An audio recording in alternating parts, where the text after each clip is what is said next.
guys, Taylor and Polly here from Beaten Jeans, and today we're talking to Jamal.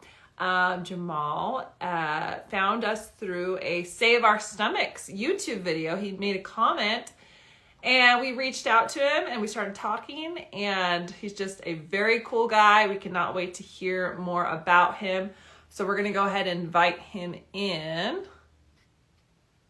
Okay, we're inviting Jamal. His name is Father of Perfect Two. So he's a father of 2 children, which is wonderful. Here he is. Oh. Hey, Oh. how are you? Good. How you ladies doing today? Oh, we're good. Thank you for joining us.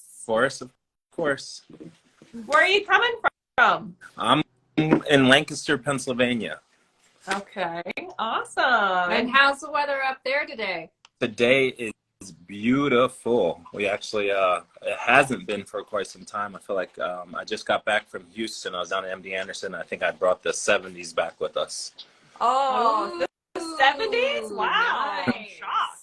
That'd be way It's colder freezing here. We're like surrounded by snow. I don't want to go outside. Where? We're in New Mexico. Oh, okay. Yeah. So you are a football coach, is that right? That is correct. I'm a high school football coach. I coach on the defensive side here at our high school. It's a really, really big high school called Penn Manor. I kind of walked into that a couple years ago. My son, he was an introvert, video game kid, and just all of a sudden woke up one morning and said, "Dad, I want to play football." And so I was playing semi-pro a little bit at that point in time. So I showed up with my son, and they're like, "Look, we need someone like you on our football staff." And so here we are. Oh, that's so That's cool. awesome. Are you guys like state champs or like undefeated, or what's your record? I'd like to say that even though it's not me, the last 2 years that I've been with the team, we've had 2 of our best seasons in about last 5 years. Nice. Well, I'm sure it has something to do with Well, you. yeah, that speaks margins, right? That's very cool. And is your son on your team with you He is currently? my defensive line, so I actually get to coach him actively one-on-one. So it's Aw, how special is that? That's really That's cool. great. Very cool. All right, so I was telling everybody that you had reached out to us on a Save Our Stomachs post, and that's sort of how we came in contact with each other. So you carried the CDH1 genetic mutation, correct? Yes, I do. Okay, will you take us back to how you discovered that you carried that mutation? Yep. It's actually 2 years to the date almost. COVID was just starting to open up, and I was in a new relationship with Melissa, who is now my fiance. We decided, look, we've been kind of stuck in the house, and they had those really cheap flights down to Florida, and so we jumped onto one of those flights, and I was feeling kind of nauseous on the flight, and as soon as we checked into our hotel room, I had to go to the bathroom, and I went to the bathroom, and I had black stool, and I was like, oh my gosh, what's going on? Our relationship was kind of early, so I wasn't like, hey, come here, check this out. I was still, we weren't there yet, that level. So I started Googling, and Google always just takes you straight to like the worst thing. And so I was like, no, it's not cancer, it's, but then I also just knew that I just had this overall feeling, not just at that point in time, but probably for the last couple of years of just not feeling well, not being myself, getting tired easy and things like that. Make a long story short, we get back to here to Pennsylvania, and I go to the hospital, and unfortunately they didn't do all the workup that they could have done at that time. They were very adamant that I had a bleeding ulcer. I was admitted to the hospital, and they did a whole bunch of imaging and started giving me blood. My hemoglobin level was low, which further told them that I had a bleeding ulcer. And then they did a little bit of a scope, and I was positive for a bacteria called H. pylori. And so it chalked it up to me having H. pylori. And so I went home, and so this cancer was probably in there for quite some time, because then a year goes by. And I also volunteer a firefight, and I was out firefighting on one of my first fires. It was just a little brush fire, and at the end of that brush fire, I just felt really nauseous. My chief and everyone had this like neon glow to them, and so I ended up back in the ER that evening. They then set me outpatient to get endoscopy and colonoscopy, but they wanted to wait for 3 months, and they had just done that the first year, wanted me to wait 3 months for all that. And so I called the place once I got out of the ER and said, look, I don't want to wait for 3 months. I need to get in. And they actually had an opening the next day. So they're like, don't eat past midnight. And so I went in the next day, had the scope and everything done, the endoscopy and colonoscopy. And then that was on a Thursday. They called me on a Monday and told me that I was positive for cancer. Oh my gosh. Yeah, I was Wow. devastated. That is just devastating. And it's probably something that you knew instinctively, like, this is not just H. pylori. This is not a bleeding ulcer. This is something more than Right, that. because I bet you did the treatment for H. pylori, but still weren't feeling well. Yep. Did you have your labs drawn then, like throughout that year, to check for your H and all those levels? Did they bump They up did. at all? And I also had a few back surgeries in my lifetime, so I had a relationship with Johns Hopkins already. They were checking out my back for some other things that were happening. So when I found out I had cancer, I immediately logged on to their I forget what it's called, their My Chart health thing, and connected with Johns Hopkins my charts from my local hospital here. And so what ended up happening is one of the surgeons down there, the one that ended up taking my stomach for me, Dr. Johnston, his head nurse looked at my files and looked back at some things and seen that there was, the first time I was in the hospital, they seen that there was thickening of my stomach mucosa and things like that. And she was kind of pretty upset because she was like, you know what? I think that this should have been caught like a year ago. This was there. So just put their arms around me down at Johns Hopkins, and they made me their number one priority and got me in, and went right into chemotherapy. It was called FLOT, FLOT. Gave me that. All my hair fell out, fingernails turned black, sensitivity to cold. Some pretty miserable weeks of my life.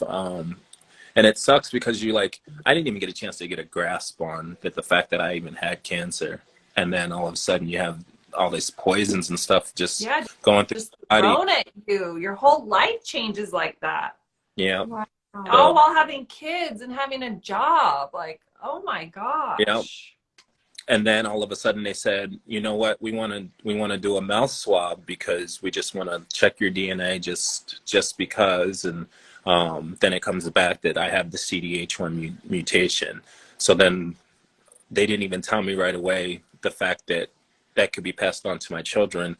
I come home and I look up what that means, and then they tell me there's a 50% chance that your children carry it, and if you have this, there's an 80% chance of catching gastric diffuse cancer. And so then it made sense. It's like I could have gotten a handful of different cancers, and I actually chose like one of the worst cancers you can actually get with the signet ring cell adenocarcinoma. And then they told me not only that, there's different differentiated types, and mine's poorly differentiated, which is the worst you can get.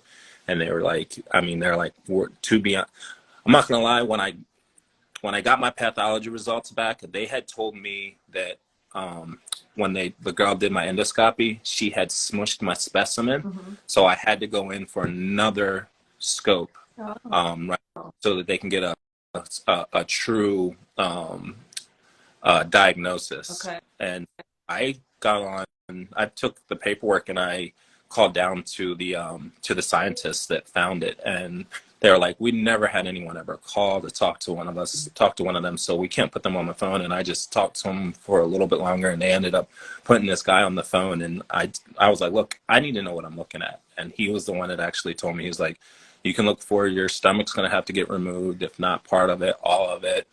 And he was the one that told me that. He was like, I looked at it. All of us actually looked at it under the stain. And he was like, he just told me, he was the one that they gave me like the worst hopes. Like, he was like, this stuff, it's just, unfortunately, we don't know a lot about it.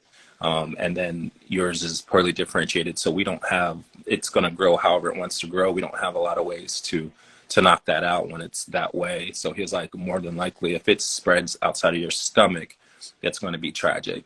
And so, so that's where I had never heard of the CDH1 at Johns Hopkins before. Nope. Wow. Oh, they had it? Oh, no. I thought we talked to people that had. No, they did. What is doctors? Sorry, John Hopkins, yeah, they heard of the CDH1. Oh, okay. I didn't know Oh, it. Oh, But okay. they knew. But they didn't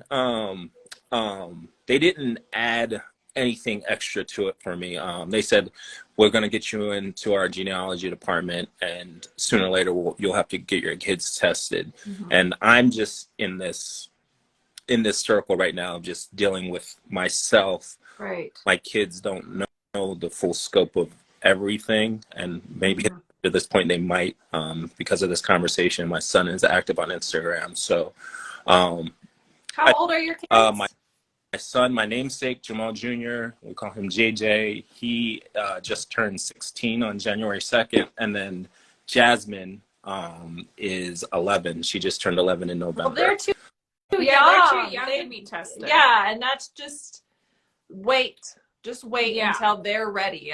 That would be my suggestion. Focus on yourself. Yeah. Tell us about your family history. Do Right. you have any other, like, do you know your family tree and the histories of So, your ancestors? my dad raised me. Was a little white guy named Chester.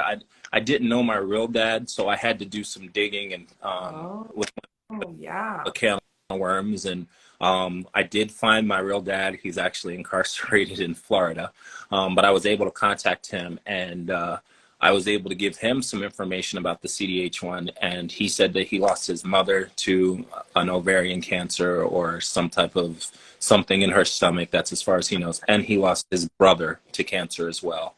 Oh. And then I have another brother that he spoke of who died suddenly, and they don't know what it was. And now in my head, I think that they probably just didn't search, and it was probably maybe a cancer or something. It might have gotten it too. When did he died suddenly? When did that happen? I would say probably, what did he say? Maybe 99 or 2000. Oh, wow. And did he have children? I don't know. Okay. That I don't know. Oh my gosh. That makes it hard when you don't have access to your full family tree. That's got to be very difficult. Yeah. And your mom's side doesn't have any. So, yeah, so my half brothers, I guess what you would call them, we never really got into that. We always looked at each other as full brothers. But I'm the oldest of three boys. My brother has gotten checked. He's out in Seattle, and they have nothing, him or his children. Actually, I think they stopped at him because he didn't have it. I don't think they had to get children. Well, that's a blessing. Good. Yeah. Nobody else has gotten checked. My youngest brother, I don't believe he's gotten checked yet. So, yeah. Oh my gosh. So lucky you. You were the one that kind of came forth with it. Yeah. I'm so sorry that that's your fate. That's just terrible. yeah. So did they remove your stomach when you were diagnosed with cancer before you found out that you had CDH1? Missy, The flot first and then the gastrectomy? did I know about the CDH1 before the stomach was removed? The stomach was removed first. Okay.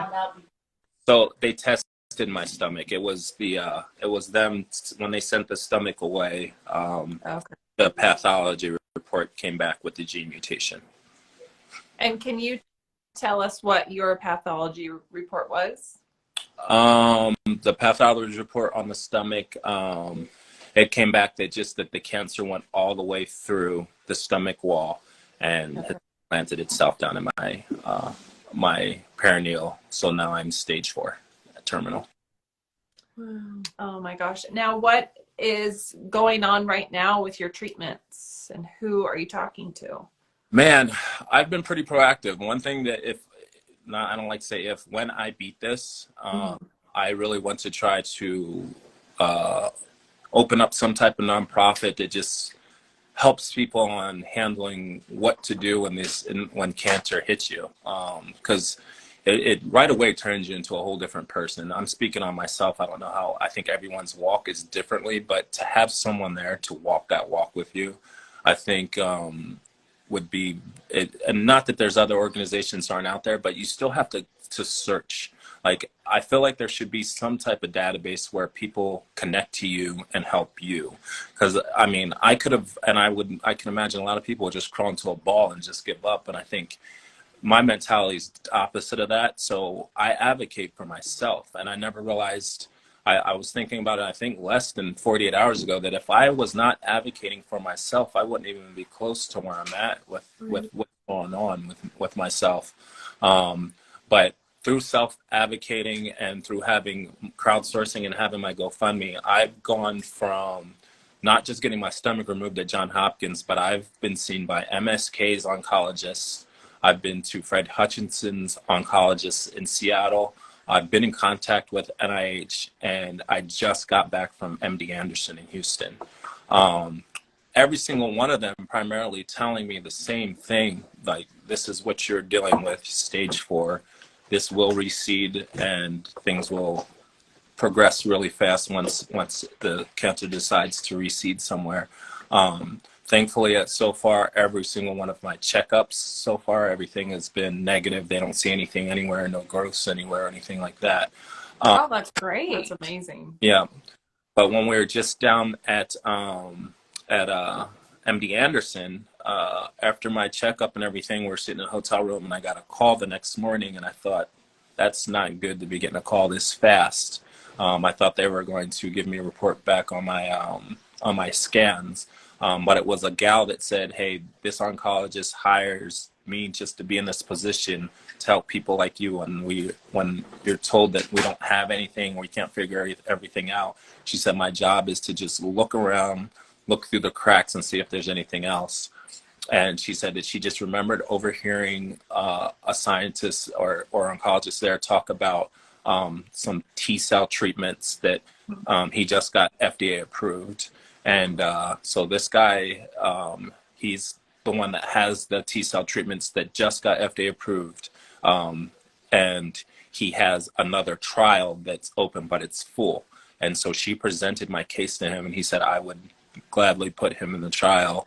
And so here, So awesome. here's my DNA sample that I need to send to them right now. Wow. Yay, that is just like serendipitous, isn't it? Yeah, I mean, it's a slight door that's open, and we've just been on our high horse about it, because then we've just been praying and a lot of people behind us praying, and this, as long as this DNA matches, he's going to allow me into this system. And this is something, if I was on NIH and seen this available, anytime I've applied for any trial study, because the cancer is removed and I'm not showing a certain percentage of cancer, I'm in this bad, like, gray area. Right. I can't get involved in any trial that's out there because it looks as if I don't have cancer. Right. Oh, well, that's great. So you're classified as NED, no evidence of disease right now? I've never been told that, but I'm assuming that's where they say the disease has been removed, and every checkup I get after that, thankfully, is showing that I don't have anything. But because they seen that spot on the outside of my stomach, that's what changed me from the stage 2 or stage 3, I think I was, to stage 4, because their scientific evidence. Because I was like, look, you guys took a whole month you sent my stomach away. It was gone for a month before we even got a report. I was like, what if the stomach was folded over? Because it was a microscopic area that they found on the bottom in a different area of the stomach. When I was at Fred Hutchinson, their oncologist said, I would like to see the slides, because if the cancer was in the same exact spot where it was on the inside of the stomach, she said that they wouldn't have changed the staging. They would have kept me at a stage 3. But get that slide, we can't get the slides or anything, so it's at this point where no one knows where it was at. But I'm going to be, in my mind, I'm trying to be hopeful that maybe it was up there. Right. And I just the chance, because I feel great, I present great.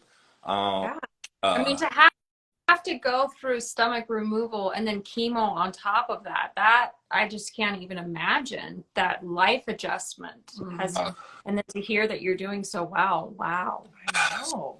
So here's the part where you guys, because I've been watching you guys, and you guys are so huge on the dieting and like getting things. So I was a naughty boy. Like, they took my stomach, and you're supposed to do this and blend this. And at first I got on board, but like everyone else that I see in the groups, like they're having difficulties and like the pains or my body not liking a certain food and things like that. And unfortunately, I didn't meet you guys yet, and I didn't see any of this because I probably would have. I know I would have went the route that you guys are all teaching and showing. Instead, I was like, you know what? I'm going back to what I used to do. And so the way I eat and everything that I do is you would never know. I think I turned my intestines into a stomach again. Like, That's like you. That's me too. I can That's do great. whenever. The only thing I can't do is carbonation. Like I can't handle the gases, but outside of that, what do you do? You just like force fed yourself? And you can stretch your intestines out right. to make them bigger and hold that more volume. So is that what you did? Were you like determined to like eat the way that you used to eat again? I don't know if I was just determined. I am just in this I don't know if it's the military background or I just don't attach myself to what's going on. I really don't at all. So, I mean, everyone around me. It's mental, and that's such a big part of this. And that's something that we've always kind of preached to people is half of it is in your mind. Yeah. It maybe even more than half. Yeah.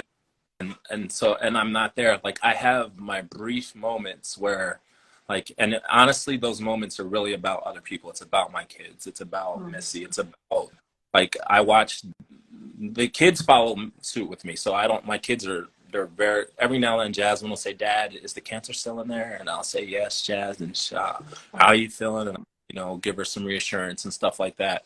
My son, we're around each other a lot because of football. Every now and then he'll ask a question. If he, like, I just was in Houston. So he's like, did everything go okay in Houston? Yeah, everything's good. And then he's good. Missy, she sees it forefront. And so every now and then I'll look over and she'll have some tears in her eyes and things like that. And so, you know, I'll hurt and that's the part that gets me the most is the way it hurts the people around me. How much it's hurting other people. But for myself, like I'm a big boy, I can handle it. I've been through a lot in life. I lived a lot. I think I've lived 2 lifetimes already. So I think I have a comfortableness with it. I've accepted a lot of things. It is what it is. I also am a firm believer in life that if you fight against the grain, that's what makes everything else worse. You know, it's stressors and the anxieties and all those things come into play when you fight what's naturally happening. In my life, there's hardly been anything that's totally happened where I've been able to grasp onto it and change it to have that much of a change to it regardless. And even when I do try to plan it out, it's never the way that I thought it was going to be. It never looks the way that I planned it out whatsoever. So I just have had this realization that you can influence, but things are going to be what they are. So I just... Wow. Yeah, that's so powerful and so true. No. Yeah, our destinies are like almost already set for us, right? Right. Yeah. You're put here for a reason, and you're obviously just have a very great attitude, and you're doing everything you can. And look what's coming to you. I mean, being accepted into the study. Now, or possibly, hopefully, we're going to pray for you that your DNA matches and you're able to have that. Right? Like, that's part of the story. Like, yeah. If it doesn't, then guess what? We're still back at the drawing board, and we keep going. Right. Like, I thought about that the other day. I was like, look, because I've had this for 2 days, and I should have sent it back right away. But I was like, do I take this down to my pastor and have the church pray over it? Like, what do I do? Oh, that's cool. I'm just going to send it back. But my thing is that's what I was afraid of, like the rejection. But then it's the same thing that I just said. Why go against the grain? Send it back. Right. If it's not meant to be, it's not meant to be. And wait, these guys are working on, everyone's working, and you never know when something's going to open up and it's my turn. Yeah. So. And then is Missy, Melissa, your fiance, is she right next to you? Yeah. Come over. Come say hi. You can. She's like, I wasn't ready for this. Hi! It's so good to meet you. Me too. Are you working at the school too? No. Oh, I'm a home now. Yes. Oh, okay. Home healthcare nurse. Oh my gosh, you got your own nurse. That's fabulous. Yeah, that's what she was doing already. So we just worked through the insurance. And so now she gets paid 40 hours a week to take care of me. Oh, no fabulous. way. Oh my gosh, that is incredible. Right? That's lucky, right? Yeah. When's your wedding date set? We don't have one yet. No. Thanksgiving, so Yeah. we haven't set one just yet. Oh my Trying to God. take care of this first. So Yeah. Yeah. And then have you gone with him? Were you with him at MD Anderson? yeah, I go to everything. I would never leave his side or let him go by himself. Oh, Yep. I love that. Yep. That's That's so great. Having support. Oh. Now, did the MD Anderson talk to you about doing the high pack where they put it into your abdomen, the chemo? So that's our initial visit to MSK. That's why we went up there, because we learned of HIPEC right away, and so we were told about it being seeded down into the abdomen, and we were under this belief that the perineal was like a fluid. We just learned down in MD Anderson that it's what's on the outside of all the organs down there, and it's almost like an organ in its own, the way it everything communicates through that perineum down there. So we were under the influence that that it was this fluid. So we kept saying, why can't you guys just check this fluid so that we're sure? Since you're saying it was just this microscopic area on the outside of the stomach, and it's that little bit has been life-changing. You're telling me that I'm stage 4, and you're giving me dates and stuff like that. So can you be sure? And so that's what we asked them at MSK, and he said that he didn't believe in the HIPEC. The oncologist we seen up there, he said, I don't believe in the HIPEC, and he told me that I was not a candidate for it. And our oncologist at Johns Hopkins sent us to MSK for that, but his thoughts were, I don't want to step on your oncologist's toes down at Johns Hopkins. So it was, I'm not to put a place under the table, but MSK just was not. He was really mean. He was kind of nasty, and Missy she was about to get him. We had to get, and it was awkward. Not a goodbye, nothing. He gets up and walks out, and we're just sitting there waiting in the room, don't know what we're supposed to do, and then actually get up and go, and that was it. Sorry that happened, and he should not be practicing without having He's compassion. Their main oncologist up there, but I went and looked at his reviews, and a lot of people, I should have looked at them before that, but a lot of people have had those same type of encounters with him. He told people that there's nothing that you're going to do and you can't do, or you could do, and then they go to another oncologist and they're in remission now and things like that. Oh my gosh, he should not be practicing. That is anymore. terrible. No. And what you need is positivity and yeah, being supported and Right. and being courage that there's some hope. right. Yeah, you do. Well, I've heard of perineal washing where they actually put. Now, I'm not an expert, but they actually will instill fluid into your abdomen and then extract it, and then they're able to see if there's some cells. It's called perineal washing. Mhm. Yep, and that came back negative. Oh, good. So I've had Good. it happen. So that was prior. that was prior to the surgery. Oh. When they took my To your gastrectomy? yeah. Well, that's really good That news. is Right. really good.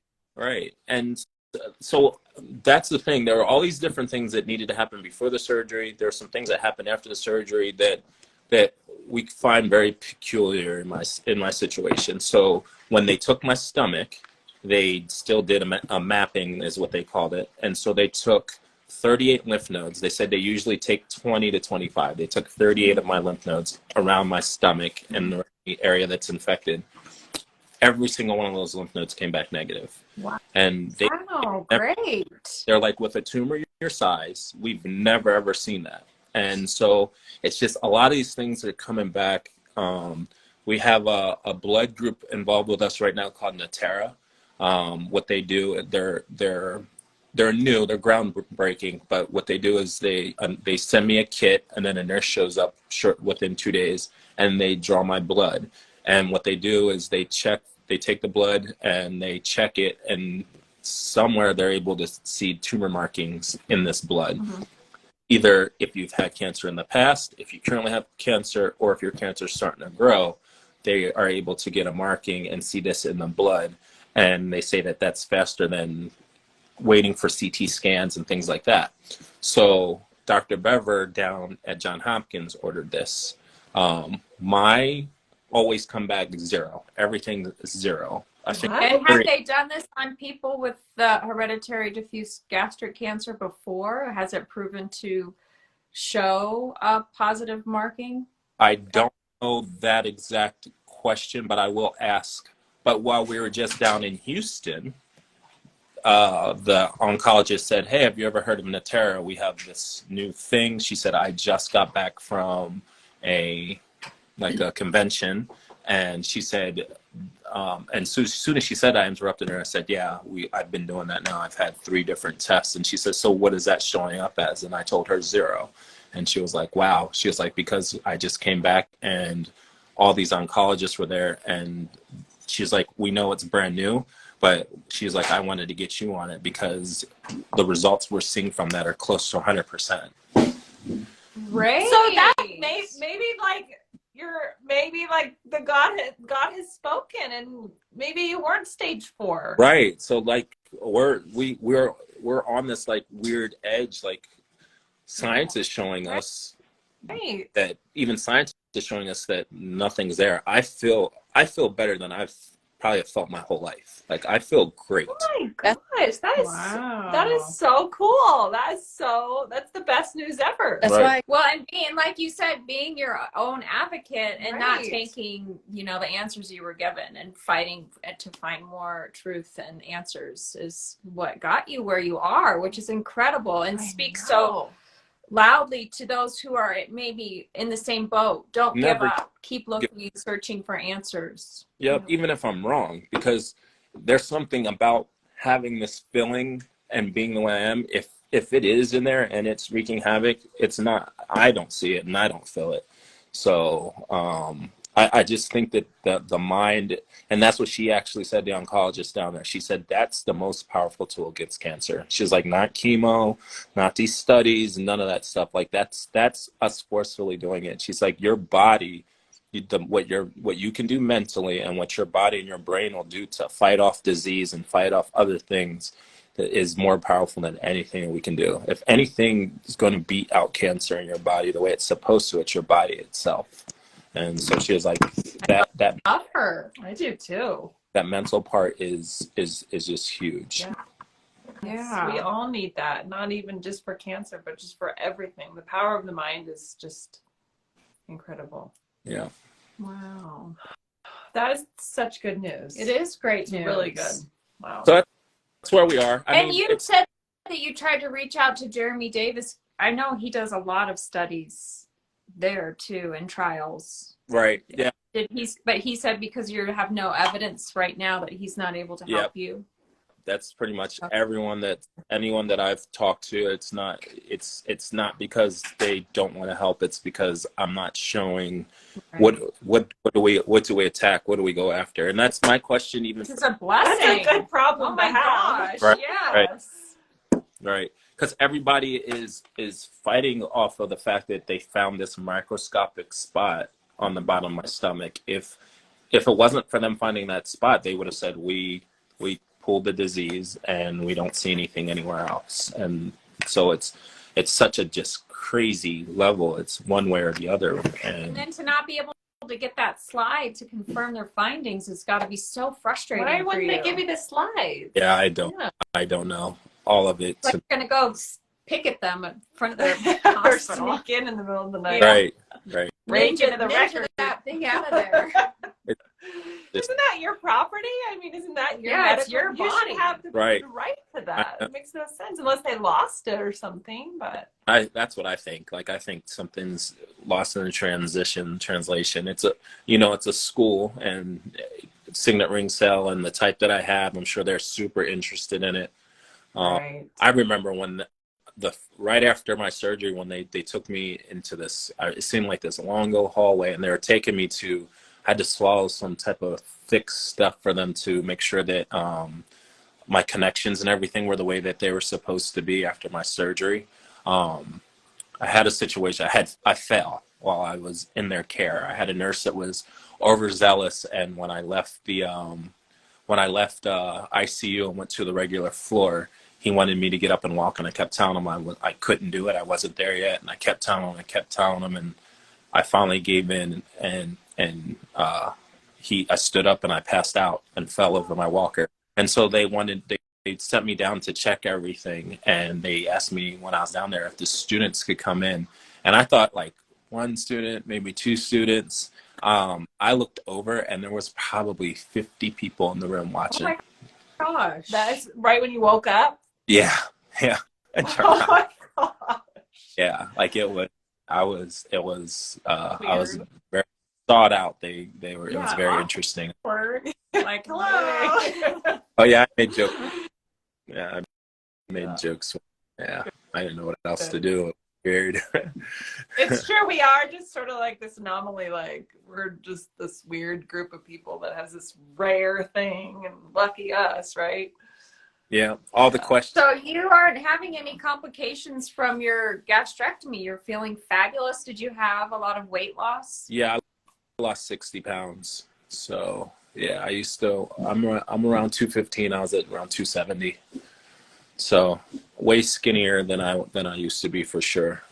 Through my full body. I was just I'm still a big frame. I'm about 6'4". So I still look big. I'm just skinny as can be. It's all bones. So yeah. So I'll probably start You looking didn't have carbonation. But you're probably active if you're a football coach, running around up and down the field, and I still you're have able my to back. keep your calorie needs up. Yeah.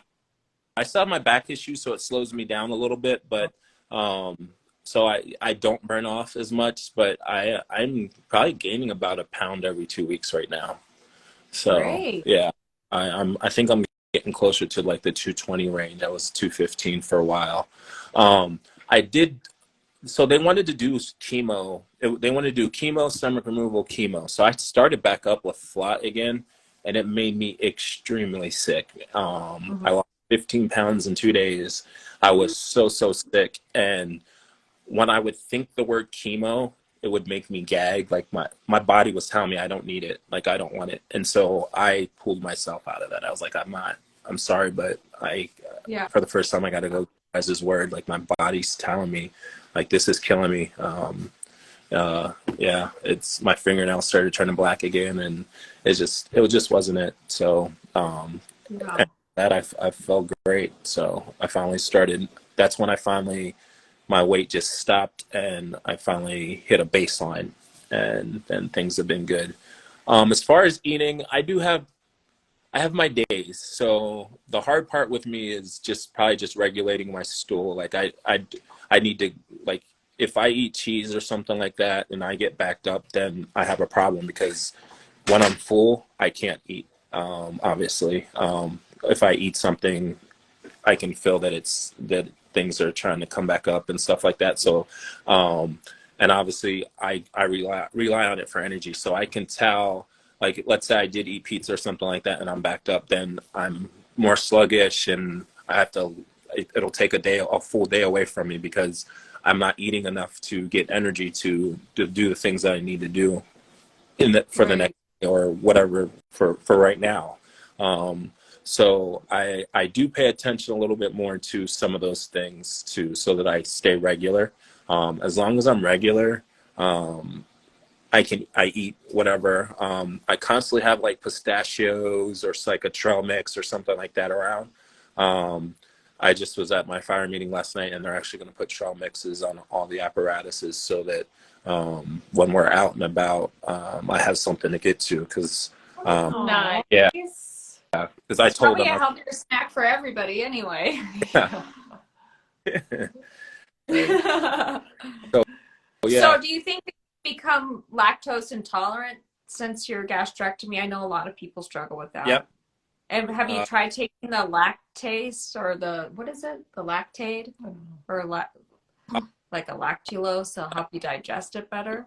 There's a milk called Fairlife, I believe it is. And it's for lactose intolerant. I just switched to that, and that's how I realized that I was lactose intolerant. I haven't really tried milk. I wasn't a big milk lover anyway, so like maybe if there's cookies or something like that, I would grab milk, and that's what happened. My kids had some Fruity Pebbles, and it was like 3 a.m, and I was like, yep, and I made a bowl like two, and dumping syndrome right away. I was hurting. From the sugar too. Game over. Yeah. It was. So what, in the beginning of my gastrectomy, I was hospitalized for like 7 days because of constipation from all the dairy I was eating. And I started taking a magnesium citrate every night. It's just a little capsule. And I have never had a problem since then. Like for 6 months. I swear by it. Magnesium citrate. Just one capsule for, I don't know, you're a little bigger than me, so maybe you need two. It's just a vitamin, though. Yeah, we might have that one. What does Melissa say about that? She said, I think I might have that.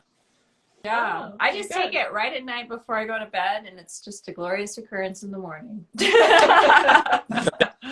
That's probably like my biggest thing, right? Is staying regular. Like if I'm backed up, and I go from either being backed up or diarrhea. So, but for probably the last couple of weeks, I've been regular, solid, good to go. And when I'm like that, there's no stopping me. I'm good. I mean, if you're gaining 1 or 2 pounds, you know, what did you say, a week? Yeah. A week or a day? Then you don't really need to add the cheese in there, I guess, huh? Yeah. The dairy. But you want to have that pizza with the cheese. Yeah, that's Come on true. now. That's true. Favorite. She's the pizza girl, and I used to always be all for it, and then now I'm like, no pizza. I don't want pizza. Oh, Well, man. we were vegan for 7 years, and pizza really does taste good without cheese. It does. It does. She said for him. Or him. No joke. It is better with cheese, but it tastes good without cheese. Yeah. Yeah, just say the cheese. Yeah, you I might cheat. So, okay, so, all right. So you are waiting for the DNA to be sent in and then confirmed. And then, I mean, what else? Like, what comes next?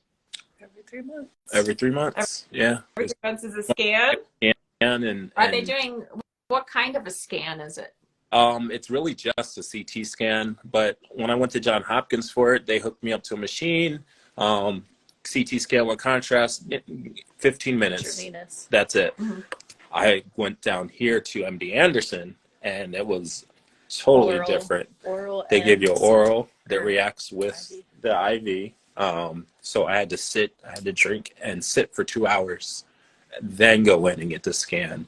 And so their scan is way more in depth. They look everywhere. That sounds like a PET scan. Is it a PET And scan? MD Anderson is uber knowledgeable on CDH1 and HT.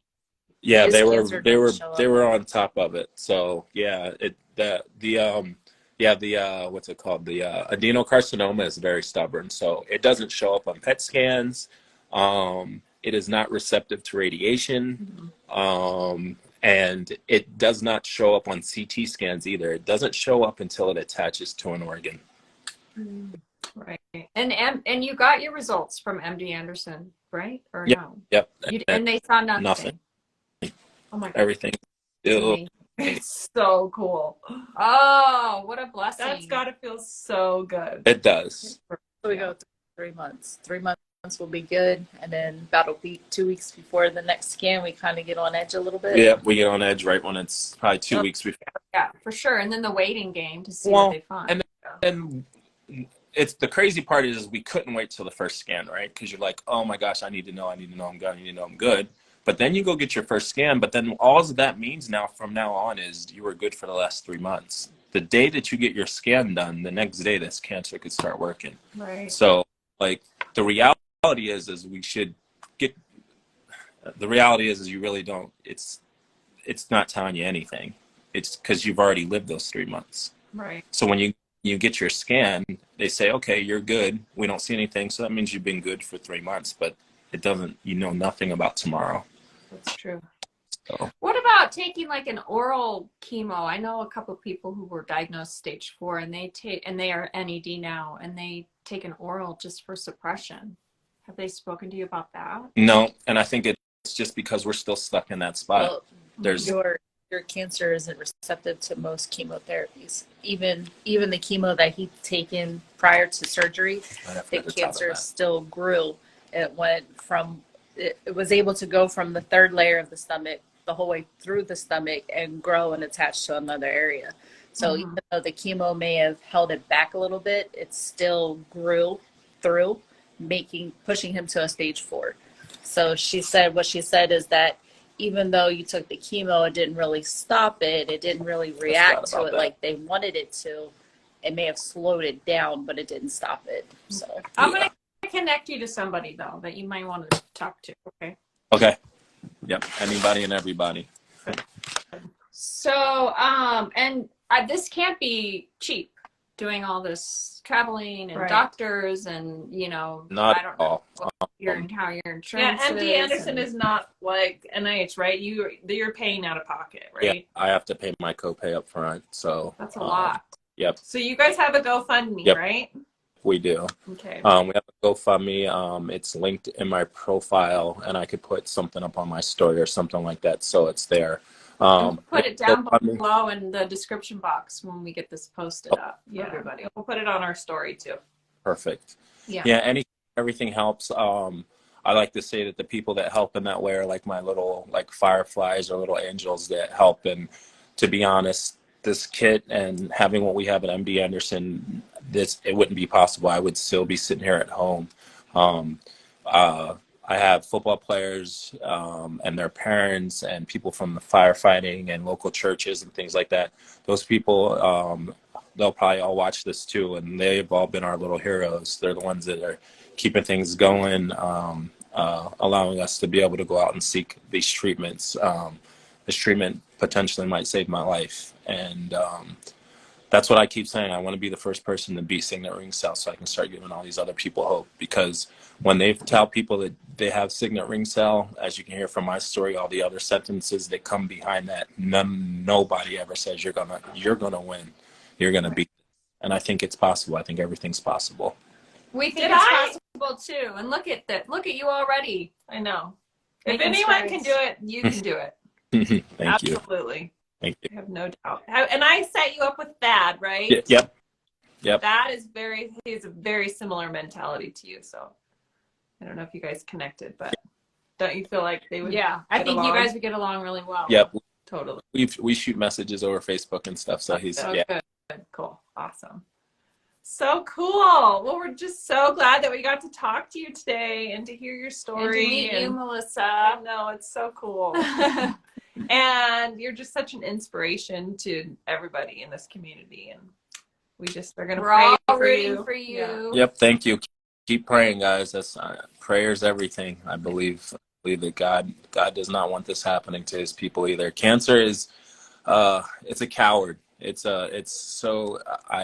I've never ever in my life had something put in front of me that I want to see it face to face so bad. Like if you could turn into a person, cancer, I would destroy you in a second. Like it bugs me so much. And I hate to say this, but I was just saying this outside, but I don't see cancer. I haven't seen it hit a bad person. Like all the people that I encounter that get this bug, they're all good people. And That is true. That's so true. Just don't understand it. Like I just wish there was no such thing. It's just so unfair. It's so unfair for my kids, my family, for everyone around. Like for something to just devour you and just start eating at your life so slowly, and sometimes even really fast to just take you out. It baffles me. I used to see the commercials and hear things and around Christmas time donate up my 30 or 40 cents to make it a whole dollar and things like that. And, just went on with my life. And if I could rewind life, I would never, ever do that again. I'd be such an advocate. And I would go to the hospitals and help the kids and everything. Cause it's just not fair. It is an ugly, mean thing. So everyone out that's battling, you guys just keep your head up and we're all in this together. So keep fighting.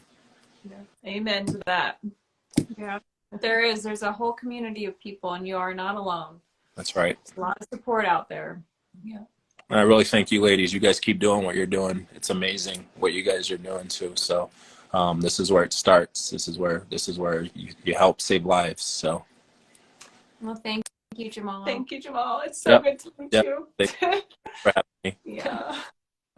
So nice to meet you too, Melissa. you too. Thanks. We'll be thinking of you guys, praying for you. Yep. Thank you. Right. Bye-bye. Bye, guys. Bye.